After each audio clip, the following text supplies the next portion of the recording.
We are recording here. All right. So it is Friday night, the 23rd of February at about just after 7 o'clock p.m. The kids are eating pizza and watching the SpongeBob movies upstairs, or the SpongeBob movie upstairs. So if you hear a little bit of background noise, that's what it is. I wanted to give a little bit of background on me, my experience, and what brought me to this current kind of point in my career and my kind of professional life. Start with the fact that I'm 36 years old, live here in the suburbs of Denver, Colorado. Walking distance to my kids' elementary school, which is why we are here where we are. Also, we love the mountains and climbing. That's what originally brought us here to Colorado. I'm gonna look over at my notes here and give you a little bit of backstory. Pursuing hard things has never been a hard ask for myself or for my wife, who I went to kindergarten with. But then also after college, after she graduated from LSU, we decided to cycle through Europe for 8.5, 9 months. That's where we got engaged, and we've been married for over 10 years since then. Now, I'll go back to my first business. This is back in 2015. It was a pure passion project. It was sustainable rock climbing gear. We moved out of our apartment and into an RV here in Denver. I taught myself how to sew, how to make patterns. We used Kickstarter to fund the initial factory run of those, and in the process got some major publications. After the successful Kickstarter, we were mentioned in Climbing Magazine as well as Outside Online. I feel like those are huge accomplishments.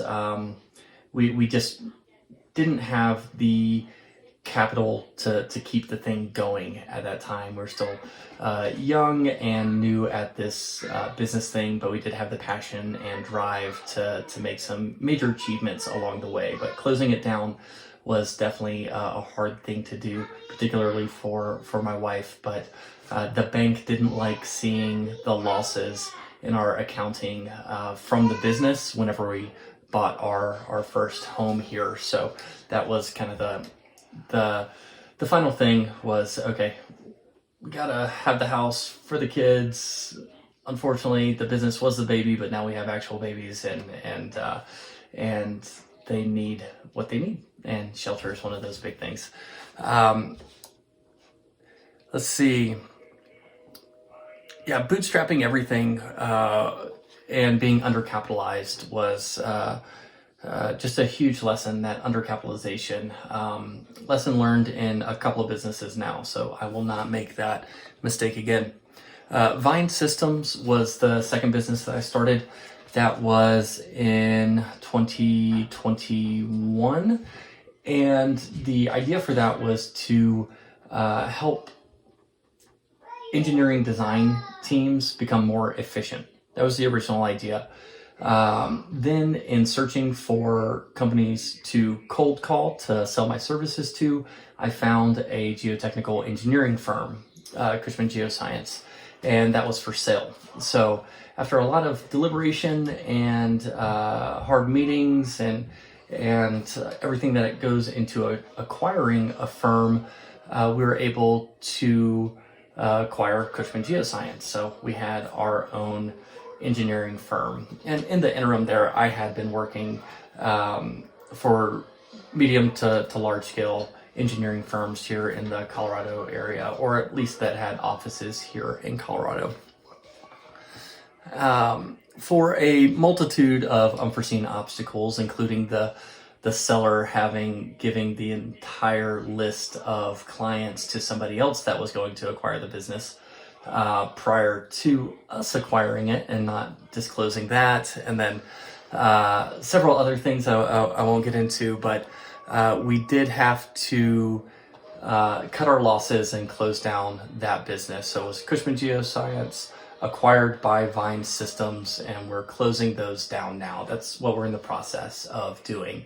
And closing a business is slow work, especially when you are in the business day to day, and then you're closing it down, doing your final communications with former clients, and then it's kind of a waiting period for particular things, including selling off different assets of the business, working with the companies that we had loans through, and figuring out how to navigate those. A lot of different things that go into that, but it's really slow work, and that's where I had the kind of the 2 months to figure out that, one, I need to get a job, still looking for one of those. Two, I've got to get back to what I'm passionate about. So that's when I started looking at just things that I like, which include the website Huckberry for things like this hat, or these pants, or the shoes I was wearing earlier today. Also house goods, just kind of a men's shop for clothing and wares, but I really like it. I also like John Lovell and the Warrior Poet Society, and what he's done with his book, The Warrior Poet's Way, fantastic. But then also how he presents the tactical kind of cool guy stuff that he sells on his shop. So I was thinking, all right, how do we marry those two things together? Because I just really am into that type of stuff. So I was like, okay, let's get that going. And that's when I plugged into ChatGPT and started prompts and figuring out what I would call it and what positioning in the market there could be. And as I got down that road, I realized, what I had to ask myself the question, what is the value that I can really add to this endeavor besides being passionate about the products? And it wasn't connecting for me. So I had to take a step back and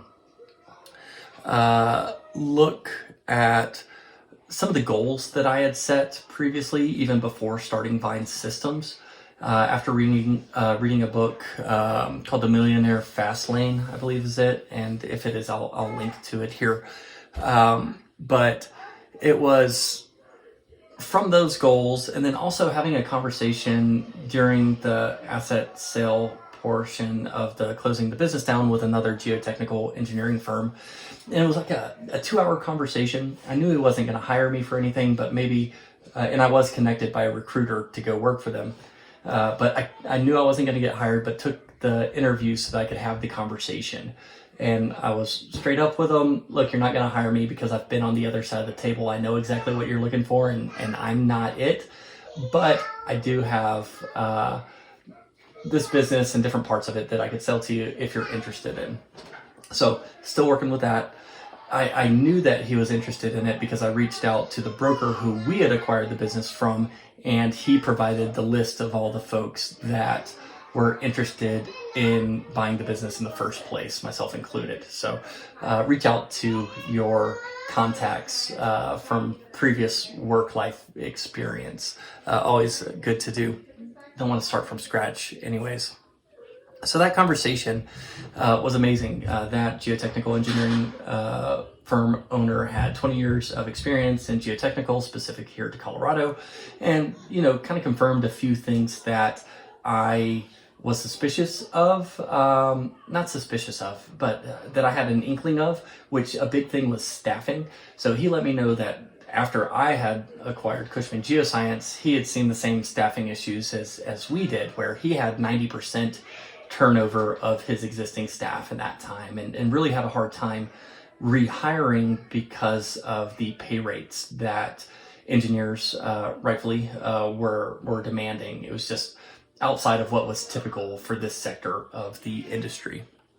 So after that conversation and looking at those goals, it kind of hit me, okay, these conversations, that's the value that I can add, because I've had a lot of them and I've just gained so much and had feedback where people were telling me that, they were able to figure something out that they were stuck on or pursue a different path or whatever it may be, take a step up in their career, kind of level up, and maybe do the hard thing and asking for what they deserve versus just kind of sitting there and accepting what they are given.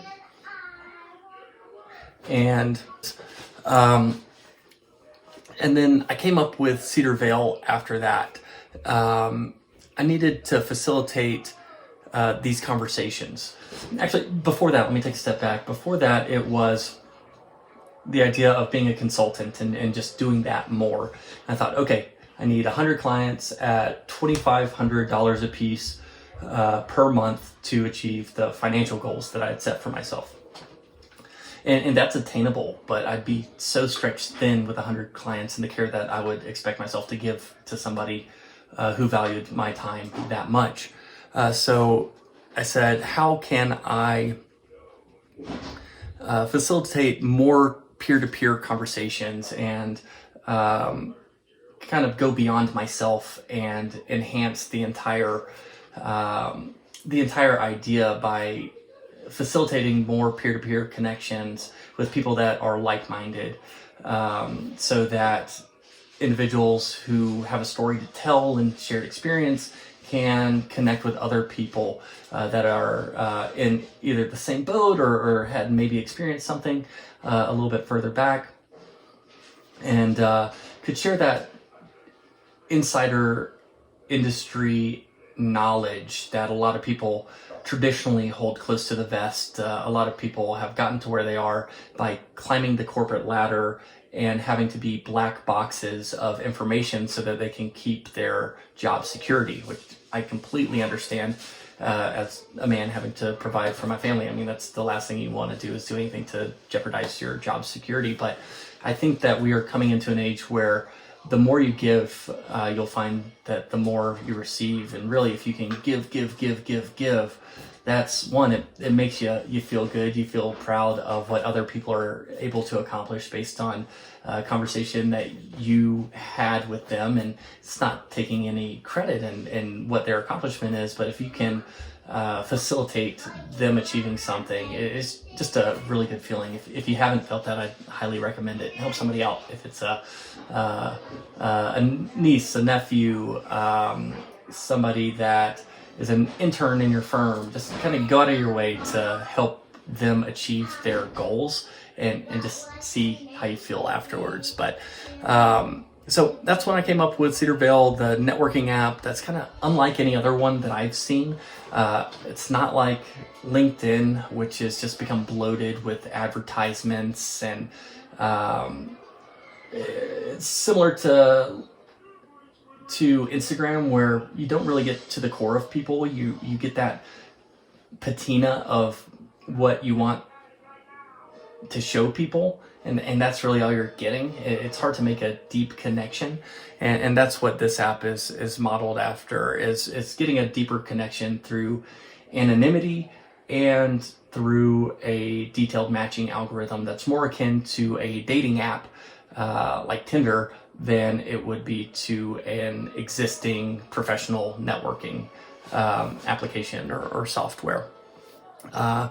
And also want to have personalized AI built into it, because as I've been going through all of this, I have found myself, instead of Googling, I will use GPT-4 to get the baseline knowledge that I need to move on to the next step. And then I'll do my additional research to verify that it is the right path to follow. And I'll get into details exactly how I do my prompt engineering and the resources that I've used to step that up, which, I mean, they're all free. A lot of people are doing what I'm trying to do as far as just giving out high quality information.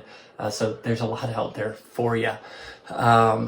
So that's it. That is kind of background and how I got here where I am, which is just about 3 weeks from idea inception in regard to Cedar Vale, but nearly a decade of professional experience as a business owner, entrepreneur, or director level individual. So that's it. If you have any questions, please feel free to ask. Otherwise, check out the website, kylevines.com, or leave a comment.